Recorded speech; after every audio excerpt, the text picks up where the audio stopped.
때 저희가 1년에 한 2번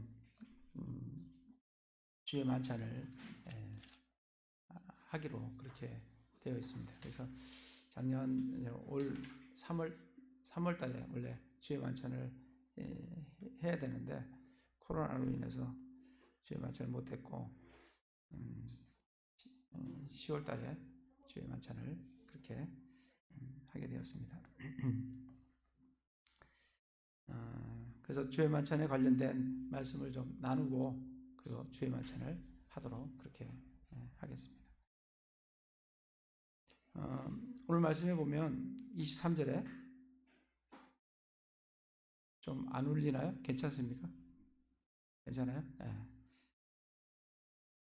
내가 너에게도 전해준 것은 내가 주께 받은 것이니 곧 주 예수님께서 배반당하신 바로 그 밤에 빵을 집으사. 사도 바울이 지금 고린도전서를 말씀을 하면서 내가 너에게 전해준 것은 내가 주께 받은 것이다. 그렇게 말을 하고 있습니다. 사실 고린도전서는 AD 55년에 쓰여졌기 때문에 복음서보다 먼저 쓰여졌어요. 복음서들은 60년 이후에 쓰여진 것입니다. 그렇기 때문에 사도 바울은 사도들한테 이 말씀을 받은 것이 아니고 배운 것이 아니고 주께 직접 받았다고 말씀을 하고 있습니다. 갈라디아서를 좀 가보겠습니다. 갈라디아서 1장에 보시면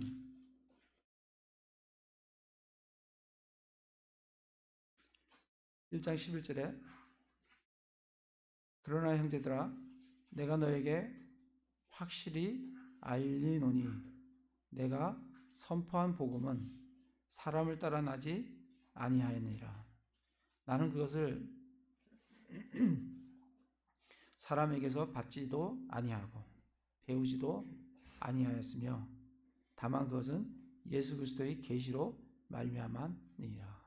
사도 바울이 이 말씀 받은 것은 예수 그리스도의 계시로 말미암아 받은 것이지 누구에게 사람한테 받은 것도 아니고 사람한테 배운 것도 아니라고 그렇게 이제 말씀을 주고 있습니다. 그래서 고린도전서 쓰는 것도 마찬가지예요. 그날 밤에 빵을 집으시는 그날 밤에 사도 바울은 그때 그 자리에 없었지만 사도 바울은 그걸 주님께 받은 말씀이기 때문에 지금 고린도 교회에 그 말씀을 전해주고 있습니다. 에베소서를 보겠습니다. 에베소 3장 3절을 보시면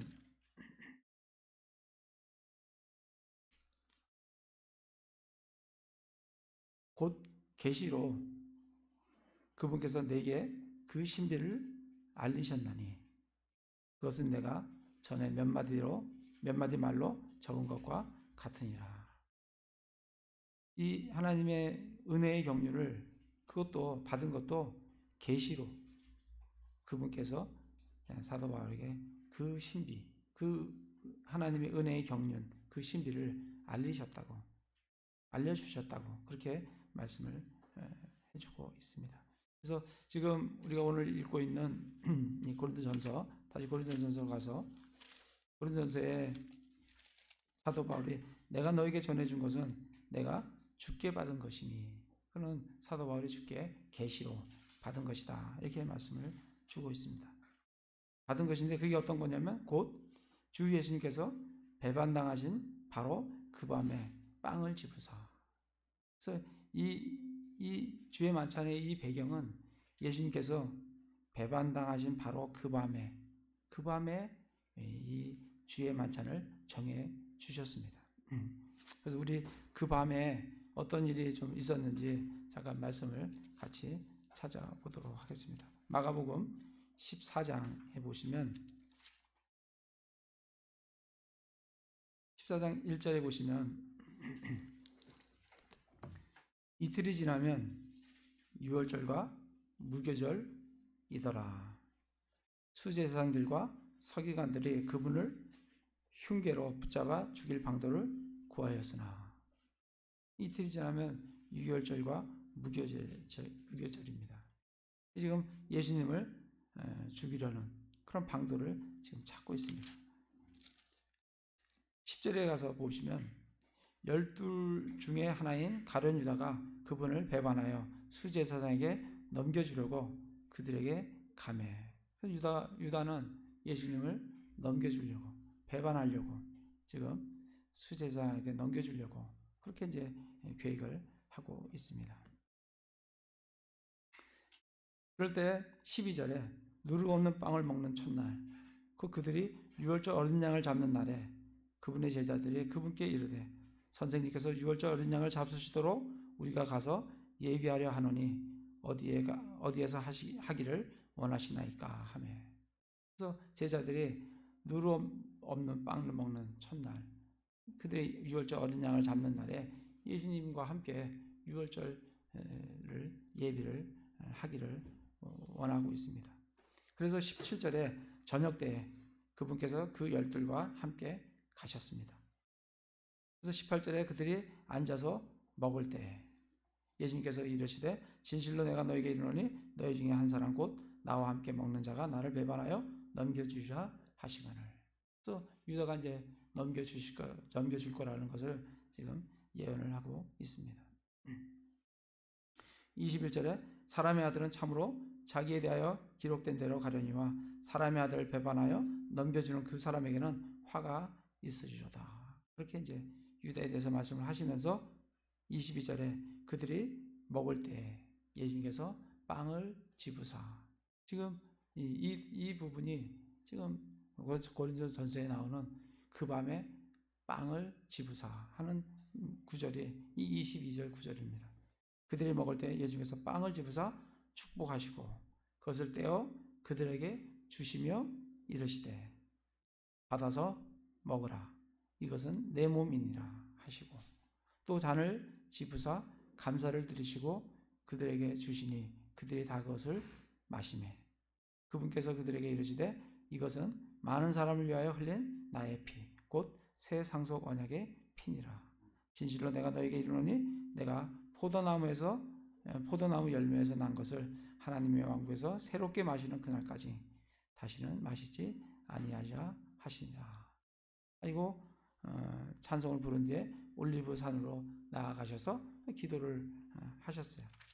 그리고 이제 43절에 가시면 그분께서 아직 말씀하실 때 곧바로 12 중에 하나인 유다가 왔는데 수제사장들과 서기관들과 장로들이 보낸 큰 무리가 칼과 몽둥이를 가지고 그와 함께 하였더라. 이게 그날의 밤에 있는 그 배경 말씀입니다. 다시 고린도전서로 가서 그래서 그렇게 말씀을 전해주고 있어요. 곧 주 예수님께서 배반당하신 바로 그 밤에 빵을 집으사 그리고 감사를 드린 뒤에 그것을 떼시고 이르시되 받아서 먹으라. 이것은 너희를 위하여 찢긴 내 몸이니 나를 기억하여 이것을 행하라 하시고 첫 번째 빵을 집으신 뒤에 하신 게 뭐냐면 감사를 드렸어요. 근데 사실은 예수님이 그 밤이 되면 그 아침에 이제 우리 시간으로 아침 9시에 십자가에 못이 박히십니다. 그러면 얼마나 남았어요? 한 12시간? 밤이 7시인지 9시인지는 모르지만 이제 12시간이 지나면 조롱받으시고 그리고 피범벅이 되시고 그 다음에 아침 9시에 십자가에 못이 박히는 그 밤이에요. 근데 그 밤에 주님은 감사를 드리셨어요. 그래서 정말 저도 이 말씀을 읽으면서 정말 예수님이시니까 보통 사람 같으면 그게 그 자기의 죽음이 12시간 앞에 그리고 어떠한 죽음을 죽을 거라는 것을 아시는 그 예수님께서 사람이라면 그 시간이 어떤 시간이었을까 그런 생각이 참 듭니다. 예수님이시기 때문에 감사를 드리신 뒤에 그래서 정말 예수님께서 십자가를 지신 것은 기꺼이 감사함으로 정말 십자가를 지셨다 그리고 그게 드린 뒤에 그것을 빵을 떼시고 이르시되 받아서 먹으라. 그리고 제자들에게 나눠 주셨습니다. 이것은 너희를 위하여 찢긴 내 몸이니 나를 기억하여 이것을 행하라. 그렇게 이제 말씀을 하셨습니다. 받아서 먹으라. 빵을 떼면서 받아서 먹으라. 받아서 먹으라는 게 어떤 의미인가? 받아서 먹으라는 것은 여러 가지로 의미가 요한복음에 보시면은 그 의미를 좀 우리가 알 수가 있습니다. 요한복음 6장을 좀 가보겠습니다.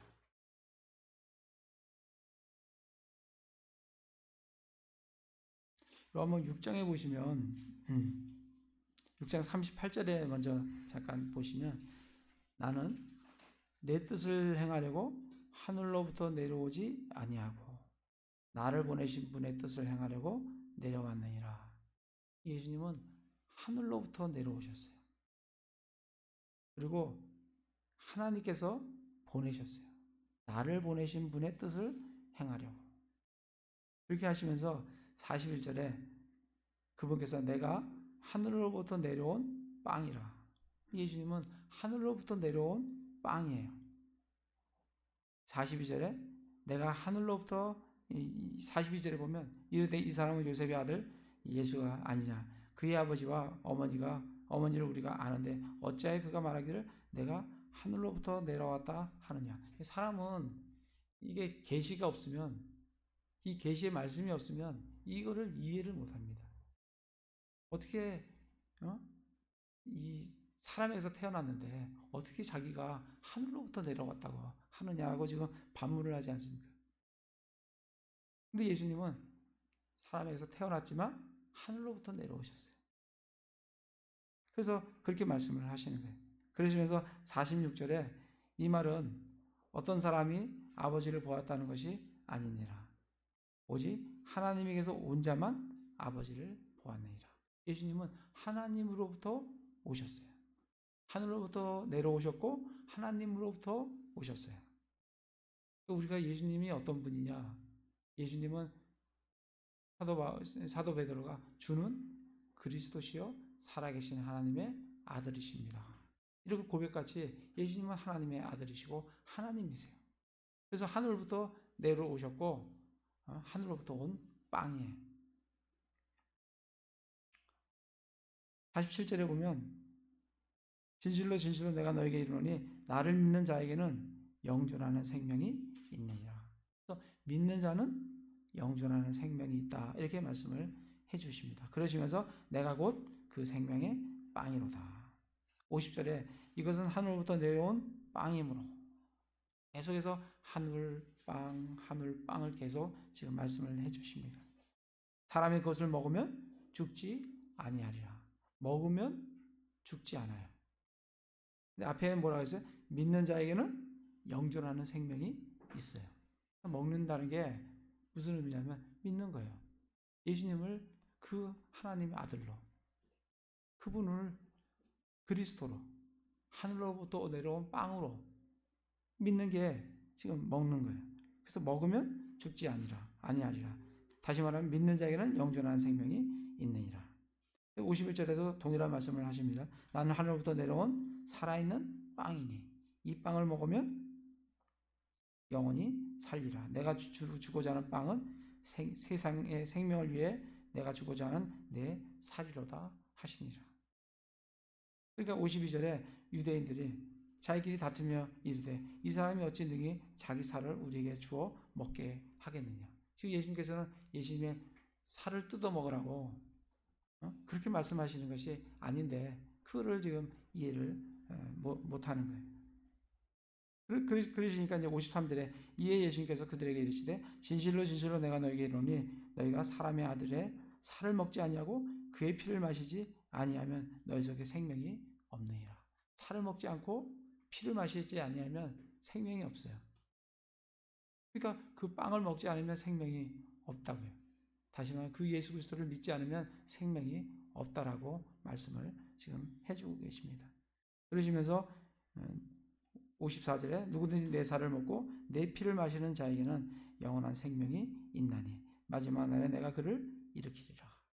내 살은 참으로 양식이요 내 피는 참으로 음료이니 내 살을 먹고 내 피를 마시는 자는 내 안에 거하고 나도 그 안에 거하느니라. 이렇게 말씀을 하십니다. 계속해서 동일한 말씀이에요. 57절에도 살아가신 아버지께서 나를 보내시매 아버지께서 보내셨어요. 내가 아버지로 말미암아 사는 것 같이 나를 먹는 그 사람도 나로 말미암아 살리라. 이것은 하늘로부터 내려온 그 빵이니라. 너희 조상들이 만나를 먹고도 죽은 것과 달리 이 빵을 먹는 자는 영원히 살리라. 예수 그리스도를 믿는 게 예수 그리스도를 받아들이는 것이 그분이 하나님의 아들 그리스도시요 나를 위해서 살을 찢기시고 피를 흘리셨다는 것을 믿고 받아들이는 것이 예수 그리스도를 먹는 거라고 지금 요한복음에서 우리에게 말씀을 해주고 계십니다. 그래서 먹는다는 의미는 그런 의미예요. 다시 고린도전서로 와서 그래서 예수님께서 11장 24절에 감사를 드리신 뒤에 그것을 떼시고 이르시되 받아서 먹으라. 그래서 우리는 이미 우리가 예수 그리스도를 먹고 먹음으로 믿음으로 말미암아 예수 그리스도를 받아들였어요. 그리고 구원을 받았습니다. 그래서 우리가 이 먹는 이유는 그 구원받은 것을 그 예수님이 나를 위해서 찢기시고 피 흘린 것을 기억하기 위해서 이 먹는 것을 행하는 겁니다. 그래서 이 먹는 것에 우리가 참여하는 거예요. 곧 고린도전서 10장을 가보겠습니다. 10장에 보시면 10장 16절 17절에 보시면 우리가 축복하는 축복의 잔은 그리스도의 피에 함께 참여하는 것이 아니냐. 그러니까 우리가 이 만찬하는 것은 그리스도의 피에 참여하는 거예요. 그리고 우리가 떼는 빵은 그리스도의 몸에 참여하는 것이 아니냐. 우리가 많아도 한 빵이요 한 몸이니 이는 우리가 다 그 한 빵에 참여한 자들이기 때문이라. 그래서 우리가 이 만찬을 하는 것은 이 그리스도의 몸과 그 피에 참여하는 거예요. 근데 카톨릭은 이 화채설이라고 해가지고 실제로 이 포도즙과 거기는 포도즙이라 하지 않고 포도주라고 하죠. 포도주와 그리고 이 빵을 실제로 그 빵을 떼는 순간 그것이 예수님의 살이 된다. 그 포도주를 마시는 순간 그것을 이 제사장이 신부들이 그거를 기도를 하는 순간 그것이 피가 된 예수님의 실제로 피가 되고 실제로 살이 된다. 그래서 예수님의 실제의 살과 예수님의 실제 피를 마시는 거다. 그게 화채설이에요. 그거는 예수님을 다시 또 십자가에 못 박는 게 되는 겁니다. 우리는 예수님의 피와 예수님의 살을 직접 먹는 그런 게 아니라 예수님의 피와 예수님의 살에 우리가 참여하는 거예요. 왜? 나를 위해서 십자가에 죽으신 그 예수 그리스도의 죽으심을 기억하기 위해서. 그래서 이거를 행하는 겁니다. 그래서 정말 이 카톨릭에서 하는 그 화채설은 정말 예수님을 다시 한번 십자가에 못 박는 아주 가증한 그런 의식입니다. 그래서 예수님께서는 받아서 먹어라. 이것은 너희를 위하여 찢긴 내 몸이니 나를 기억하여 이것을 행하라. 그래서 나를 기억하기 위해서 우리가 이 만찬을 하는 겁니다. 그래서 자주 하면 좋죠. 그래서 우리가 좀 더 많아지고 하면 자주 이렇게 좀 할 수도 있을 것 같아요. 우리 1년에 2번은 하기로 그렇게 했습니다. 그리고 나서 또 이제 25절에 보면 저녁 식사 뒤에 또 그와 같은 방식으로 잔을 집으시고 이르시되 이 잔은 내 피로 세우는 새 상속 언약이니 너희가 그것을 마실 때마다 나를 기억하여. 여기서 동일하게 나를 기억하여. 이 잔도 예수님의 그 피를, 흘리신 피를, 그분의 죽으심을, 예수 그리스도의 죽으심을 기억하는 거예요. 기억하여 이것을 행하라 하시니라. 그렇게 하시면서 잔을 집으셨어요. 그래서 이 피는 예수께서 특별히 이 잔은 내 피로 세우는 새 상속 언약이니. 그래서 이 피가 새 상속 언약이다. 이렇게 말씀을 해 주십니다. 이 언약이라는 것이 성경에는 상속 언약이 있고 그냥 언약이 있어요. 그래서 영어로 이게 서로가 다릅니다. 상속 언약은 영어로 테스타먼트고 언약은 커비넌트예요. 언약은 둘 다 약속이에요. 약속인데 언약하고 상속 언약하고는 틀려요. 언약은 커비넌트는 약속입니다. 약속인데 이 상속 언약은 특별히 유언이라는 의미가 들어가 있어요. 약속인데 유언의 의미가 들어가 있는 거예요. 그래서 구약을 뭐라고 하냐면 the Old Testament 그렇게 얘기를 하고 신약은 the New Testament 그렇게 합니다. 둘 다 상속 언약이에요. 그래서 테스타먼트라고 그렇게 이제 말씀을 해주시는데 이 테스타먼트에는 반드시 뭐가 필요하냐면 피가 필요해요. 죽음이 필요하다고요. 죽음으로 맺는 언약이에요. 그래서 테스타먼트라고 해요. 히브리서를 가보겠습니다. 히브리서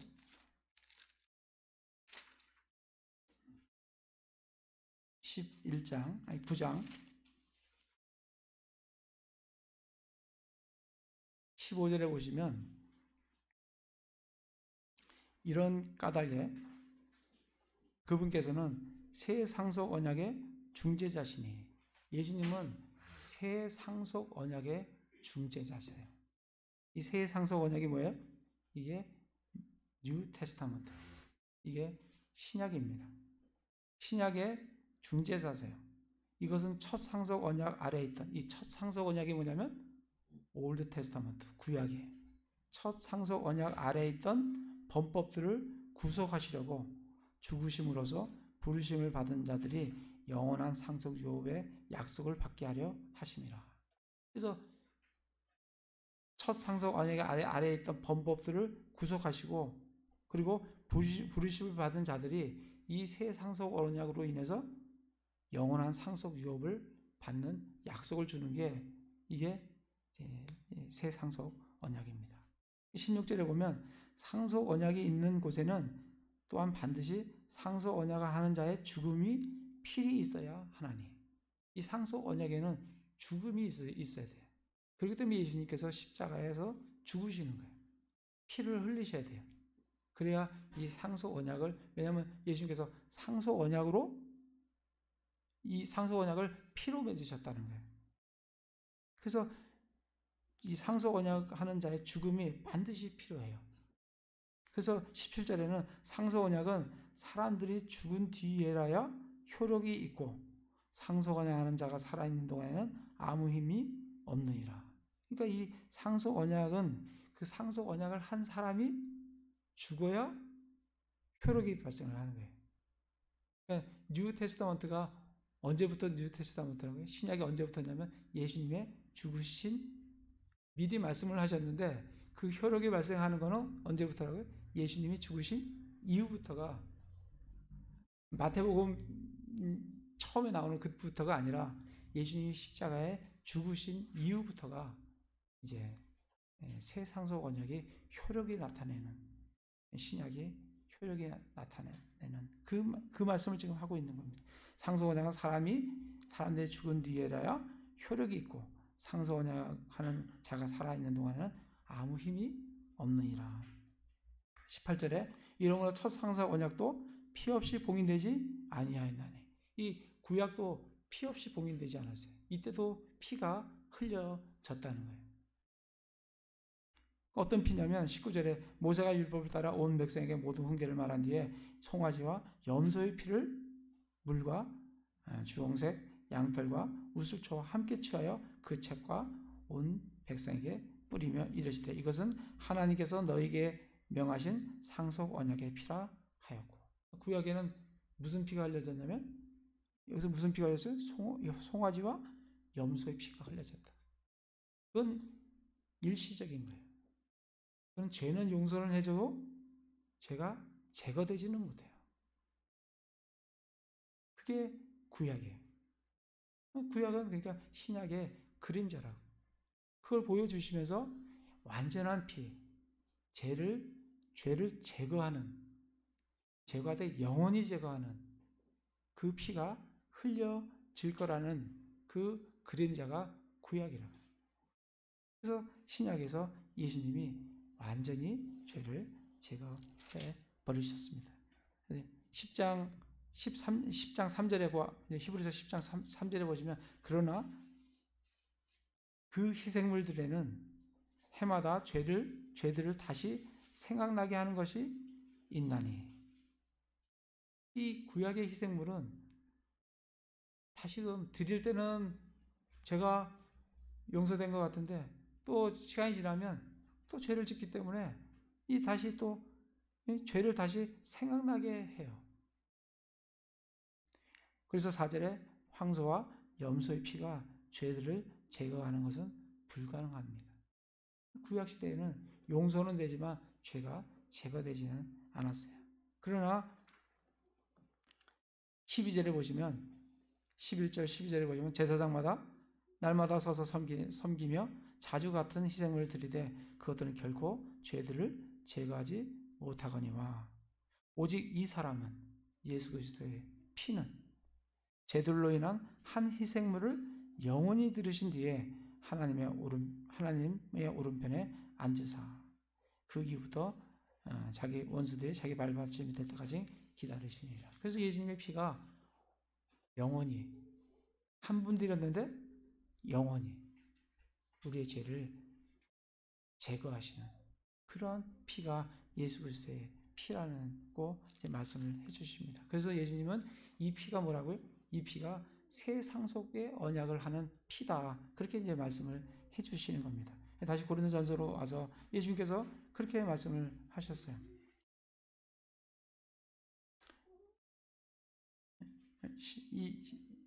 그 11장 25절에 보면 이 잔은 내 피로 세우는 새 상속 언약이니 너희가 그것을 마실 때마다 나를 기억하여 이것을 행하라 하셨느니라.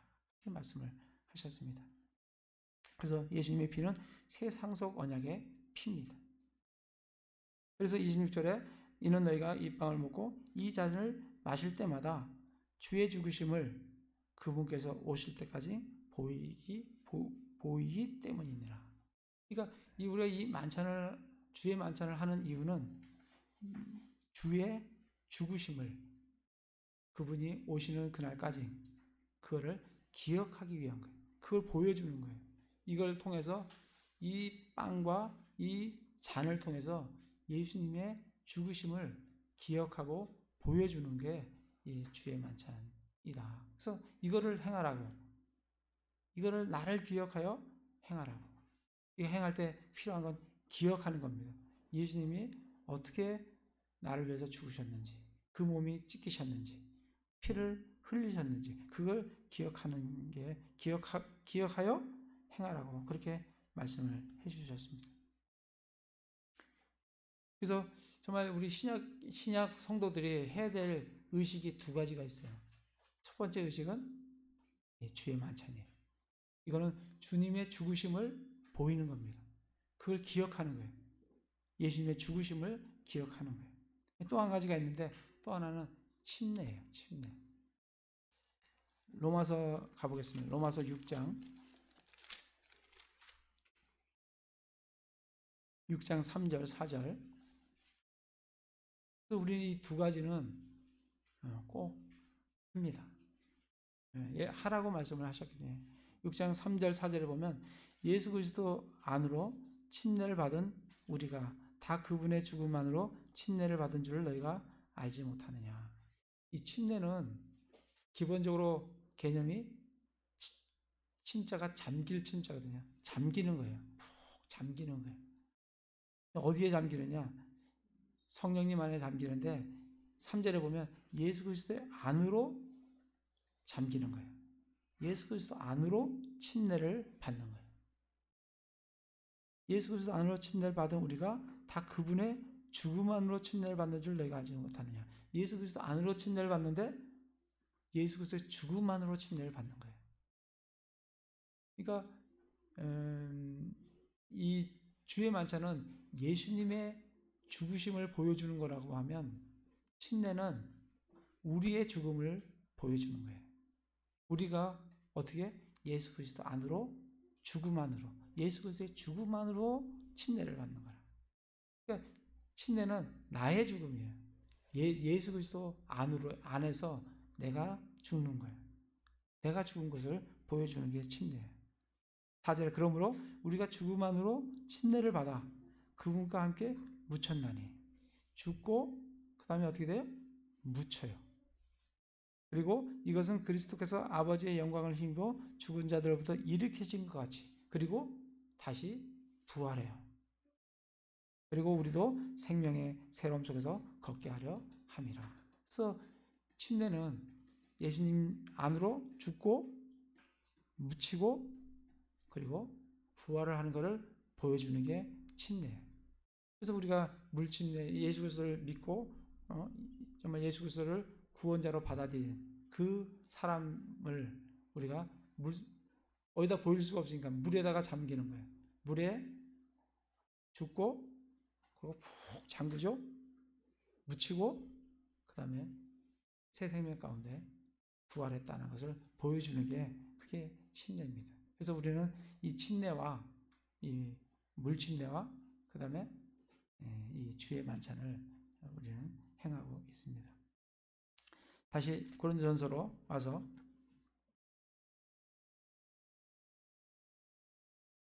여기 보시면 경고를 주고 계세요.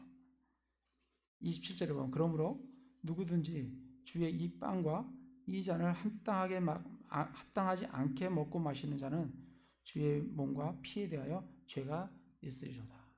그래서 합당하지 않게 먹지 않도록 조심하도록 그렇게 말씀을 해주고 계세요. 합당하지 않게 먹지 말라. 그리고 29절에 보면 28절에 보면 오직 사람이 자기를 살피고 그 뒤에 그 빵을 먹고 그 잔을 마실지니. 우리가 우리 자신을 이 주의 만찬을 하기 전에 이 자기 자신을 살펴보는 게 필요해요. 내가 하나님 앞에 어떠한 모습인지 어떠한지. 그래서 이제 미리 우리가 이 주의 만찬을 한다는 것을 공지를 하고 그리고 이제 자신을 돌아본 그 사람들이 와서 이 잔에 이 빵에 참여할 수 있도록 그렇게 하고 있습니다. 그리고 또 한 가지 경고는 33절에 보면 그러므로 내 형제들아 너희가 먹으려고 함께 모일 때 서로 기다리라. 이때 당시에 우리는 지금 이 잔과 빵을 간단하게 이렇게 먹지만은 이때는 음식을 크게 많이 나눴어요. 나누다 보니까 어떤 사람은 일찍 와서 시장하다고 먼저 먹는 사람이 있고 그래갖고 좀 이렇게 너무 많이 먹고 취해 있는 사람들도 있고 어떤 사람은 와서 보니까 없어. 아무것도 없어요. 배가 고프고 그런 어떤 일들이 그 고린도전서 11장 17절부터 22절에 보면 나옵니다. 그렇기 때문에 그렇게 먹지 않도록 기다리라고. 그래서 34절에 보면 만일 누구든지 시장하거든 집에서 먹을지니. 집에서 먹으라. 여기 와서 먹지 말고 교회에서 너희가 함께 모여 정죄에 이르지 아니하게 하려 함이라. 그렇게 이제 말씀을 해주고 있습니다. 그래서 정말 합당하게 지금 말씀해 보면 합당하게 먹으라고. 합당하지 않게 먹는 자는 주의 몸과 피에 대하여 죄가 있다. 29절에 보면 합당하지 않게 먹고 마시는 자는 주의 몸을 분별하지 못하고 자기를 위하여 정죄를 먹고 마시리라 이렇게 되어 있습니다. 그래서 아까 카톨릭에서 합당하지 않게 먹는다는 게 카톨릭에서 그와 같은 게 합당하지 않게 먹고 마시는 겁니다. 이게 정말 예수님의 살이요, 예수님의 피다. 그렇게 의식을 한다든지 그건 합당하지 않는 거예요. 또 어떤 경우는 아예 의미를 이거 뭐 그냥 일상적 이게 어떤 그냥 한번 치르는 어떤 행사에 불과하다. 그렇게 생각하고 먹고 마시는 것도 합당하지가 않은 겁니다. 어떻게 하라고 하냐면 나를 기억하여 이걸 먹고 마시라. 그러니까 의미를 정확히 알고 그리고 그 의미에 합당하게 좀 이따 우리가 빵을 먹을 텐데 빵을 드실 때 빵을 먹으면서 내가 예수님의 몸이 이렇게 으스러지고 바스러진다. 이렇게 나를 위해서 찢기셨구나. 이거 의미를 아시면서 기억하시면서 그걸 드시는 거예요. 잔을 또 마시면서 이분이 이 잔이 예수님께서 나를 위해서 흘리신 그 피구나. 그 세상성 언약의 피구나. 그 의미를 알고 마셔야지 정말 잘못된 의미로 하는 카톨릭도 잘못됐고 또 아무런 의미를 부여하지 않는 것도 합당하지 않은 그런 거다라는 것을 우리에게 알려주고 있습니다. 그리고 여기에 참여할 수 있는 사람은 누구나 참여할 수 있어요. 어떤 사람이 예수 그리스도를 구원자로 구세주로 그분이 나를 위해서 십자가에 죽으신 분으로 피와 살이 찢기시고 피가 흘려주신 분으로 그분이 하나님의 아들 그리스도라시라는 것을 믿는 그런 분들은 누구나 여기에 참여하실 수가 있습니다. 교단마다 교회마다 많이 좀 틀려요. 어떤 교회는 반드시 침례를 받아야 참여할 수 있다. 그런 교단도 있어요. 근데 그건 교회마다 저거 한데 어쨌든 믿은 사람이면 참여를 할 수 있다는 게 성경적이다 생각이 듭니다. 그래서 저희 교회는 믿는 사람은 자기가 구원의 고백을 주님 앞에 내가 예수 그리스도께서 하나님의 아들 그리스도시요 그분이 나의 죄를 위해서 십자가에 죽으셨다. 피를 흘리시고 찢기셨다. 그런 것을 믿고 구원받은 사람은 누구나 이 만찬에 참여하실 수가 있습니다. 그래서 그 말씀들이 오늘 주의 만찬에 관련된 그런 말씀입니다. 그래서 함께 우리가 주의 만찬을 같이 진행을 그렇게 하도록 하겠습니다. 제가 기도하고 주의 만찬을 하도록 하겠습니다.